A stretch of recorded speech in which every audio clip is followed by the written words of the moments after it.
The Tom Woods Show, episode 517.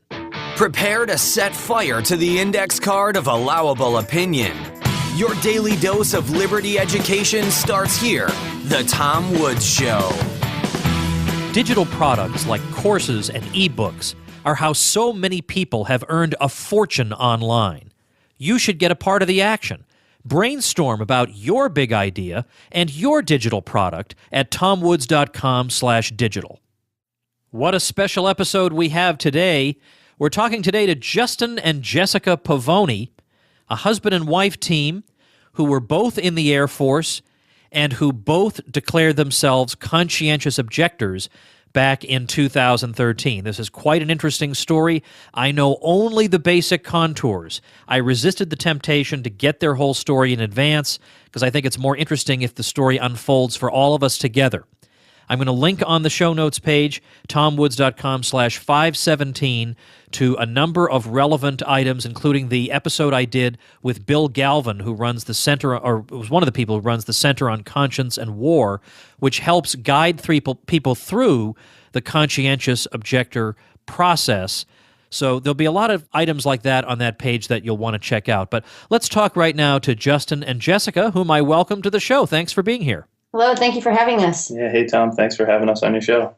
This is an interesting subject. I did an episode on conscientious objectors and a guy named Bill Galvin from the Center on Conscience and War, but I haven't spoken to anybody who's been involved in this in recent years. I mean, I know he was outspoken against the Vietnam War many years ago, but in terms of people who have been involved in the military since 9/11, I haven't talked to anybody who's gone through the process. I don't know what it's like, and I want to talk about all this stuff with you guys. Now, we met briefly at the Ron Paul birthday party a few months ago in Texas, and then I talked to Scott Horton, who knows you folks also, so I thought, let's talk this through, but I don't want to ask you before we go on all the details of your story. I want the listeners and I to discover it together. So let's start with one detail I noticed is that the two of you were married in 2008, and you both graduated from the Air Force Academy in 2006. Is it safe to assume that that's where you met? Yes, that's a pretty good assumption, Tom. Okay, so you both met in those circumstances, and it's interesting that you both had the same type of experience at some point. But first of all, before you went into the military, what was your reason for doing it? I mean, was it some of the post 9/11 patriotism? Was it just seemed like a good career choice? What was the motivating factor for the both of you? It was a little bit different probably for each of us, but nothing too crazy. You know, your standard 18-year-old going to college. The Air Force Academy is a free education, and so that was obviously a big draw versus going into debt to pay for school. I had a military in my background. My dad was a pilot in the Navy, and I think we both went for sports as well. But yeah, the 9/11 incident was a big deal as well. So that definitely was a draw as far as feeling like you got attacked and wanting to be a part of defending the country. And I'd say for me, Tom, it was a really big factor. Justin's right. We both were recruited to play sports there, which was obviously very attractive to play at a D1 school. But I have no military background in my family, had never considered joining the military at all. And 9/11 happened when we were both seniors in high school. And that was a very impactful experience. That was enough to get me interested and motivated to join. Can each of you tell me exactly what you did in the Air Force? I've got the information here in front of me, but I'd rather have you guys tell it. So I was a F-15E pilot, and Jessica was a special operations pilot. We did it for about 9 years or so. How often, this seems like a strange question, but would the two of you see each other at work, so to speak? That's a funny question. The long story short is that because we were flying different airplanes, we were actually stationed separately. The most time we've actually spent together in the last 7 or 8 years was in Afghanistan. We happened to be deployed at the same time. So we had about 7 years of separation before we ended up living together. Wow. So no, well, that must have been challenging. Yeah, you pick who you want and you make it happen. So. Yeah, sure. Okay, so I see under Justin's credentials here, total flying time, 1,750 hours. Is that a lot? It sounds like a lot.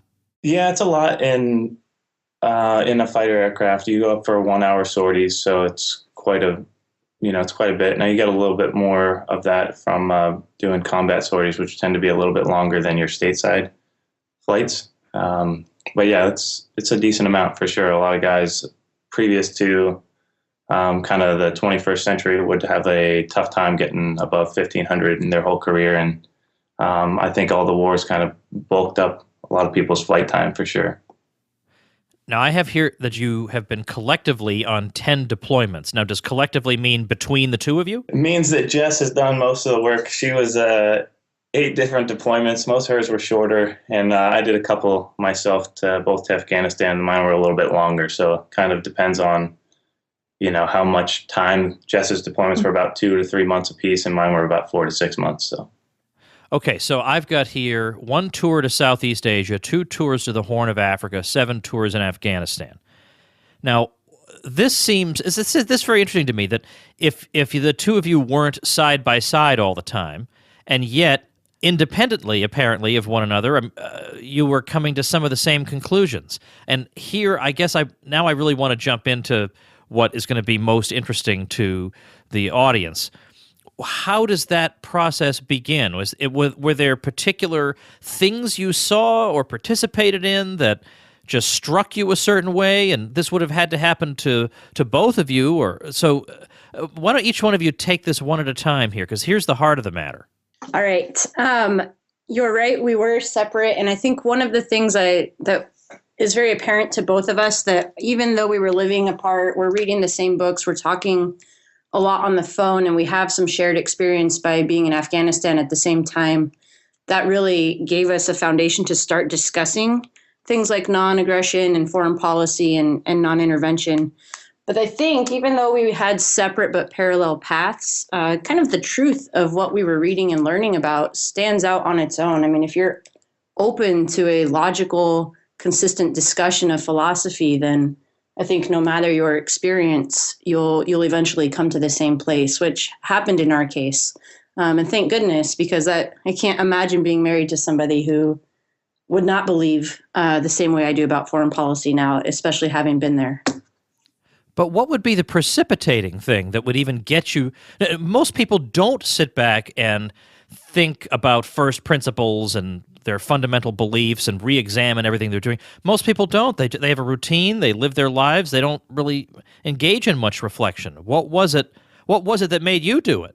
Yeah, so Tom, I think for me, to be completely honest, I didn't think about first principles until probably after the fact. The thing that made me change my mind is that, to just put it in layman's terms, the wars are really ridiculously stupid. The narrative is completely out of tune with the reality on the ground and in general. I was in Afghanistan twice, and all I could think of the whole time is that this is an incredible waste of money. It's a stupid waste of life. There are a lot of innocent people dying on both sides. There's no real mission here. The whole concept of keeping this not a safe haven for terrorism is a ridiculous point that's not even possible and wouldn't be relevant anyway. And they just are very blatantly stupid and wasteful, and a lot of innocent people get killed in the middle. So, that was the going in understanding, like after having experienced it, and, combining that with then, basically first principles, it makes it a lot more difficult to stomach participating in something that, you now think is ridiculous in practice and, immoral in philosophy. Tom, if I could chip in too, I think what Justin is saying is true for a lot of people. I know it wasn't really until my 7th deployment where up until that time, you look at what you're doing and you see that it's ineffective, it's counterproductive, it's likely to result in some sort of blowback, which I think we're seeing around the world. But that's a very easy place to stop the discussion. Say, well, this isn't working, but I'm not in charge. I'm a cog in the wheel. I don't have the big picture essay.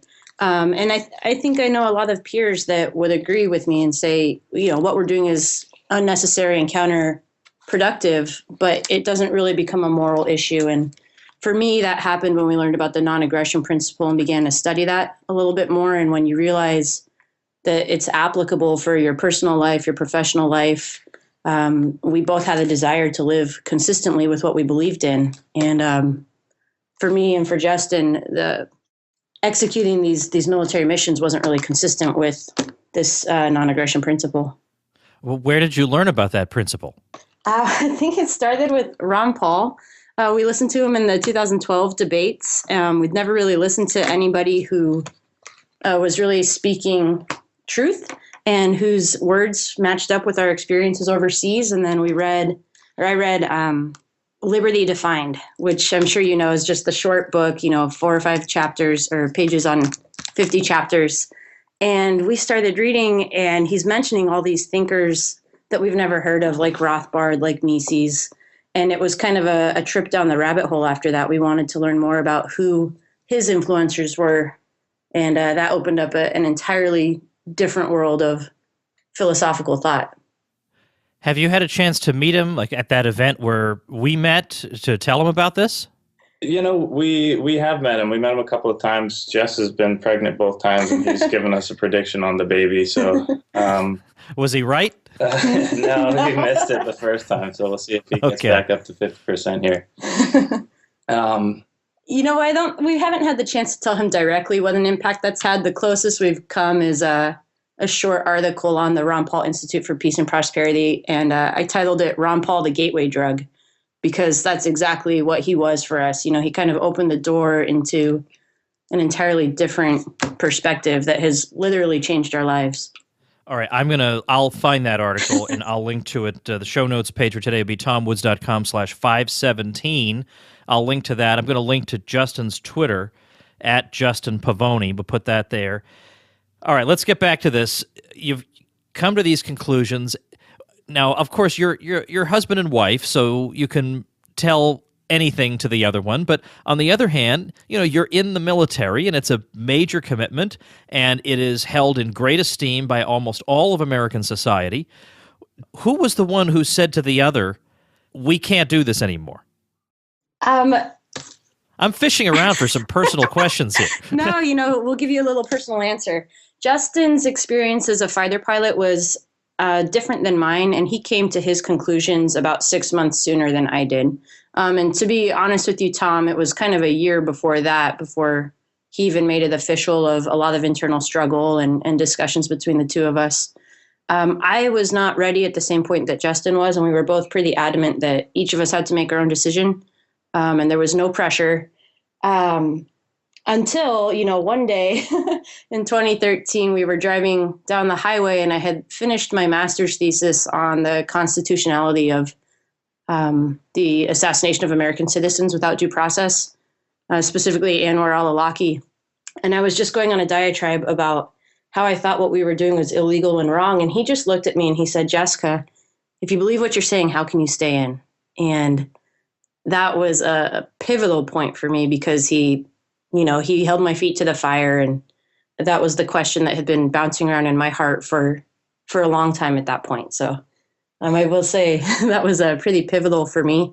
And I can't speak to his experiences, but dropping bombs on people has an impact. It matters. That's human life.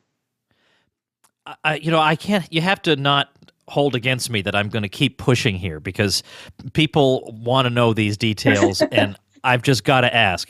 And this is a tough one, but did either of you observe anything that you looked on at the time or later as just a flat-out atrocity? I would say that's sort of not like an easy yes-no answer. I'd say no if I had to pick one of the two. To be completely honest with you, most of the people in the military are really decent human beings. I think that they're trying to do the right thing. I think that most people in the government are trying to do the right thing. The weird reality of it is that it is, I'm not sure how to say this. It's just kind of like a bad situation that there's no right answer. There's just two lose-lose, opportunities. If we had more time, we could go into depth on a couple of stories, but I guess I would just say, no, I don't think that there are any particularly like atrocious things that happened. It's just a lot of gray area in war. And unfortunately, you have a bunch of people that are innocent that get caught in the middle of it. and it's just generally a bad thing that if at all possible to avoid, that's what you should do. I ask because I think a lot of people think that is how somebody becomes a conscientious objector. You see something and it sears an image in your mind and you can't shake it, and you go ahead and apply for conscientious objector status. But your case shows that there can be a lot of different types of motivations and different ways that the decision gets built up in your mind. Now, it's not an easy thing. They don't, as I'm sure you can tell us, they don't make it easy to apply for conscientious objector status and actually be approved. Because for one thing, you, according to what I've read, your position has to be that all war is immoral. It cannot be that this particular war is just the wrong war at the wrong time, or this is not practical, or it's not working out. The position that they expect you to hold is that all war is always and everywhere immoral. Now, is that a position that you were able to hold in your mind when you went to pursue this option? So you bring up a really great point. So that's an incredibly huge barrier to people dissenting in the military. And the difference between I think this war is wrong and I think all wars is wrong is the difference between conscientious objection and selective objection, or actually the opposite. So conscientious objection is I think all wars are wrong. Selective objection is I think this war is wrong. Putting in a conscientious objection package was difficult because, both Jessica and I believe in self-defense. The problem is that I don't think any of the wars are defensive. And we were able to, write out our package in such a way that it was like war is not self-defense. Those are two separate entities. And I'm cool with self-defense, but I'm not okay with, aggressive nation-state war. And, from a libertarian perspective, that's probably more understandable for someone like yourself, Tom, than it is for maybe the average person who doesn't know like anarcho-capitalist philosophy and the nature of the state. But for us, that was kind of how we made the case. But you bring up an important point, and that is something I like to talk about is selective objection. This is currently illegal in the United States. You cannot say that you have a problem with, the Iraq war and you don't want to participate. You can't say that you have a problem with the invasion of Libya and you don't want to participate, or whatever it might be. That's illegal. And if you were to do that, they'd court-martial you and throw you in, potentially in prison. Maybe they'd just get rid of you dishonorably, but it's illegal to do that. And that's a huge barrier to entry for people to peacefully dissent to something like a policy decision to go to war that they don't agree with. Well, there's so much to ask here, but let me pause just for a minute for this message.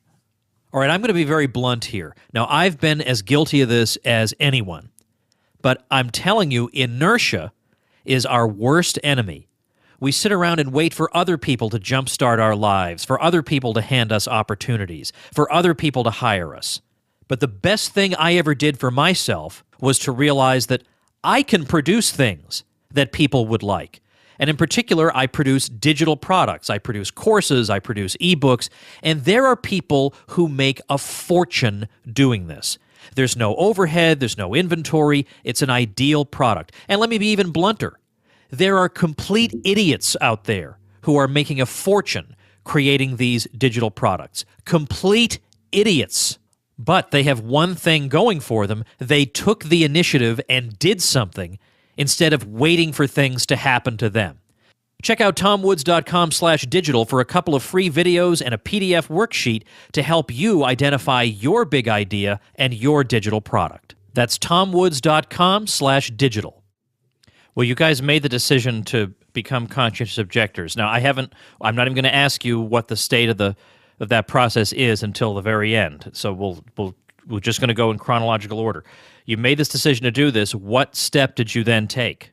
There's a regulation in place for the Air Force. It's AFI 363204 that, is specifically dealing with conscientious objectors. So first you tell your commanding officer, and in the case of both of us, since we were flyers, we were both removed from our squadrons.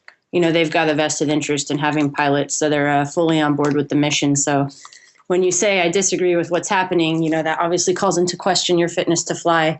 Then the burden of proof is on the member to show that they are against war, that they have either a moral or religious opposition to it, that they hold to those beliefs with the strength of a traditional religious conviction.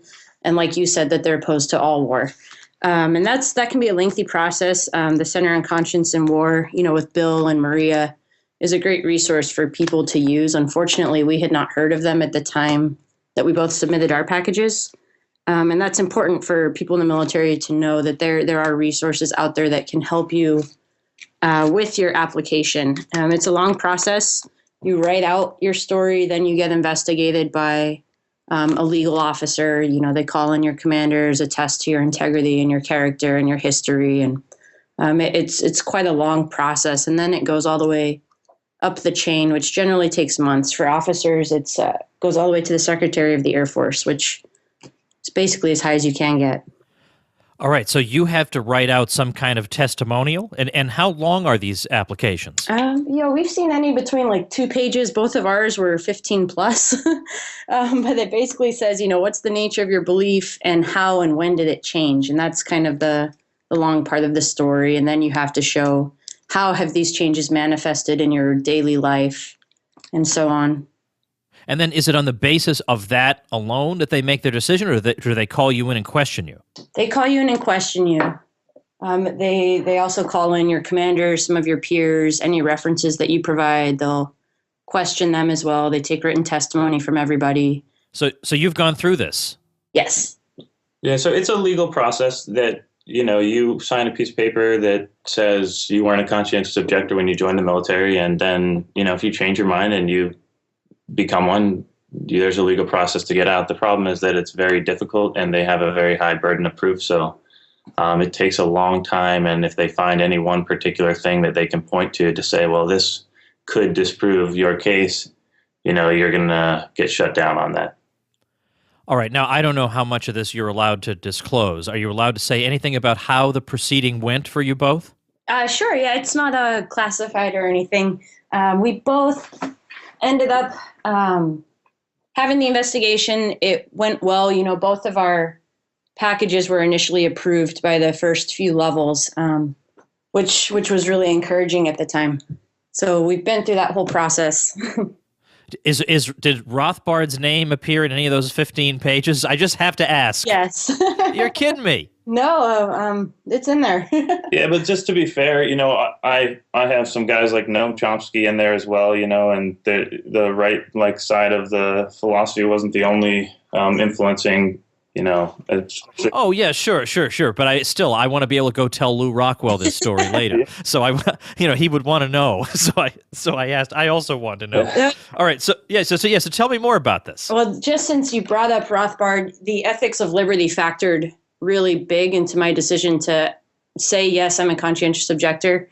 Previous to doing that, like I mentioned earlier, I was stuck at a place where what we were doing I thought was counterproductive, but not necessarily a moral position.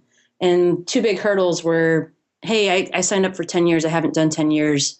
Am I going back on my word? And when I read Ethics of Liberty and understood Rothbard's discussion of what's a legitimate contract, that kind of enabled me to clear that hurdle a little bit, which was really important to me.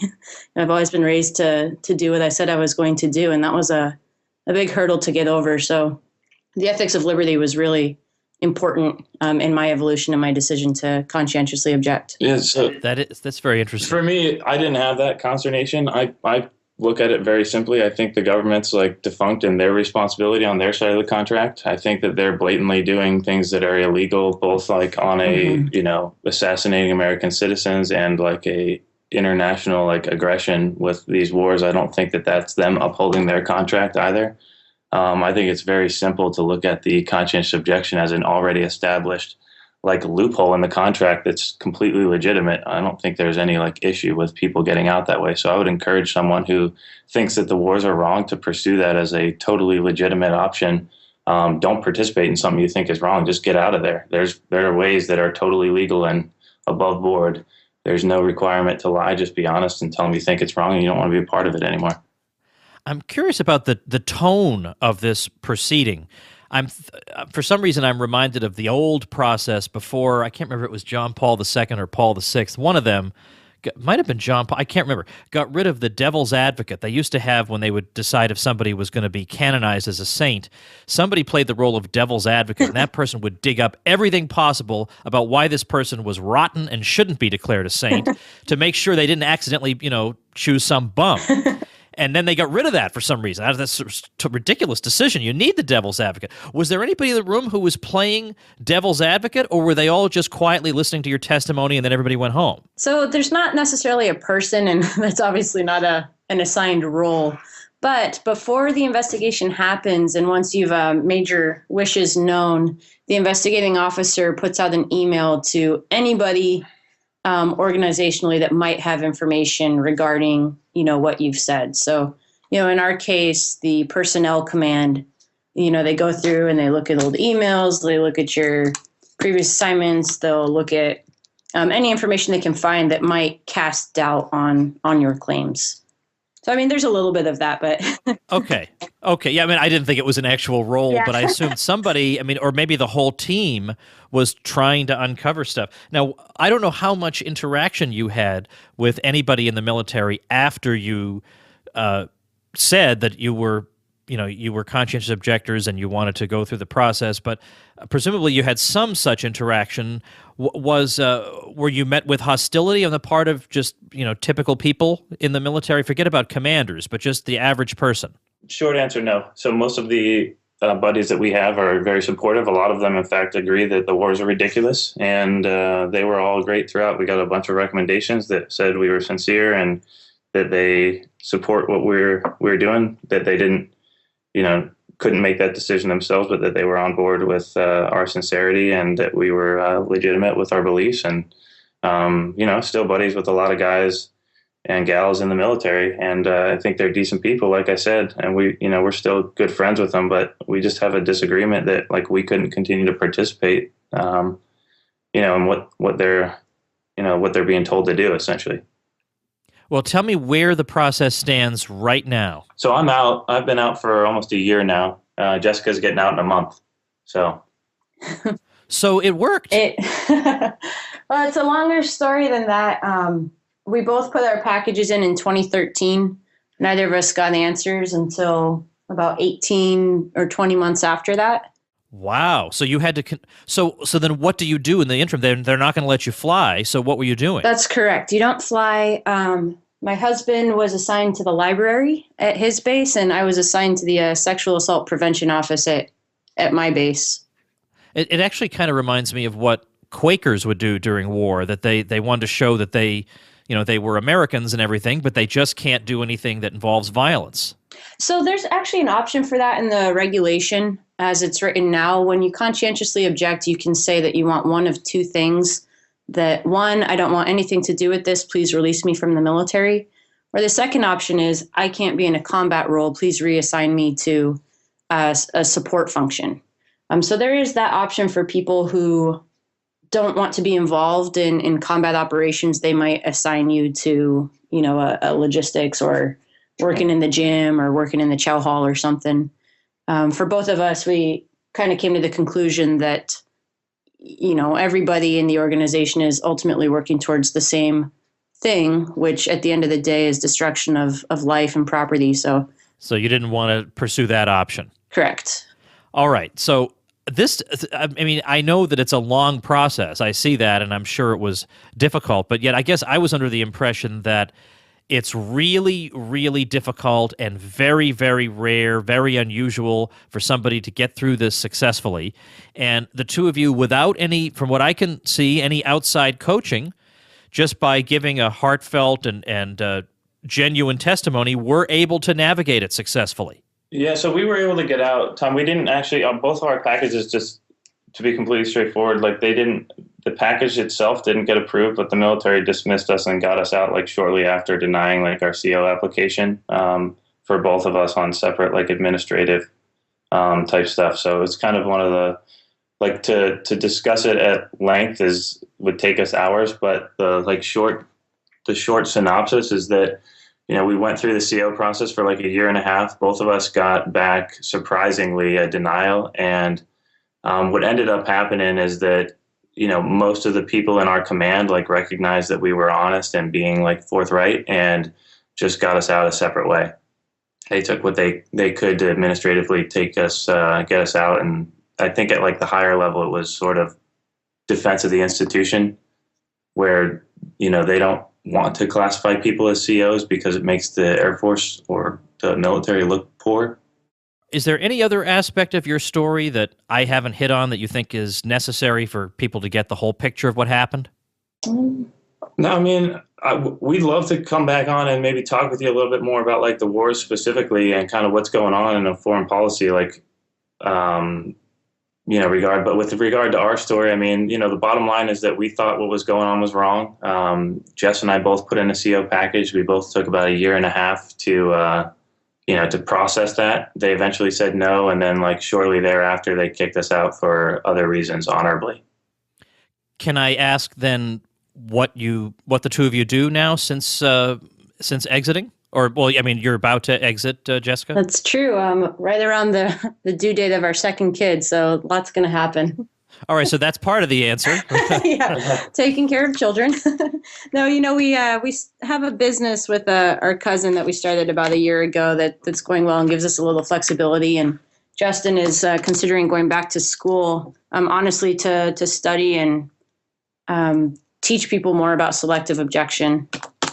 Yeah, I'm really. I'm probably going to go back to school for law and econ. I'm in the application process right now, and then we've got our own business in digital marketing at present that we've been working on for a couple of years now. Well, excellent. Well, what the heck? I mean, if you don't have any objection, well, so to speak, I'll link to your digital marketing business on the show notes page also. Why not? Yeah, right? Great. Sure. Why the heck not? Okay, link to. I'm going to jot this down. Okay. All right. Well, listen, I appreciate your taking your time to open up about a personal episode in your life, a very important one, and I think it's helpful for people to understand it, and also for people who may hear this who are in the military, who may be under the impression that I was under, that yes, it's a theoretical possibility that you could be a conscientious objector, but in practice, it's borderline impossible to make it work. The two of you both made it work. And that can be a source of inspiration for a lot of other people. I'll also link to the episode I did with Bill Galvin, whom you mentioned, because his Center on Conscience and War can also help people so they don't have to go it alone. Yep. That'll also be at tomwoods.com/517. Well, thanks to both of you very much. Thank you, Tom. Thanks, Tom. All right, those are the Pavonis. You can find out more about them. You can find out about their blog, actually. Their blog is libertybug.com. All this stuff will be at tomwoods.com/517. Now, as I'm talking to you, it's October 22nd, 2015. So it's a bit, what we might say, the off-season. We're in the off-season for homeschooling. People have made their curriculum decisions and they're going ahead homeschooling. But if this speaks to you, if you're a homeschooler and you're just going crazy and it's too much work and you're sick of doing lesson plans and your house is a mess and you're a wreck, then don't say to yourself, well, I already spent the money on the curriculum. That is sunk. That money is gone. You ain't never getting that back. But what you can get back is your mental health, plus a top-notch education for your kids. So check out ronpaulhomeschool.com. It's not too late to start fresh, even in the middle of the year. Start fresh, and at ronpaulhomeschool.com, which is my special link, you get $140 worth of free bonuses that you can't get anywhere else connected with the Ron Paul curriculum. So definitely use ronpaulhomeschool.com. Tomorrow on the show, what has government done to our money? We'll see you then. Become a smarter libertarian in just 30 minutes a day. Visit tomwoods.com to subscribe to the show for free, and we'll see you next time.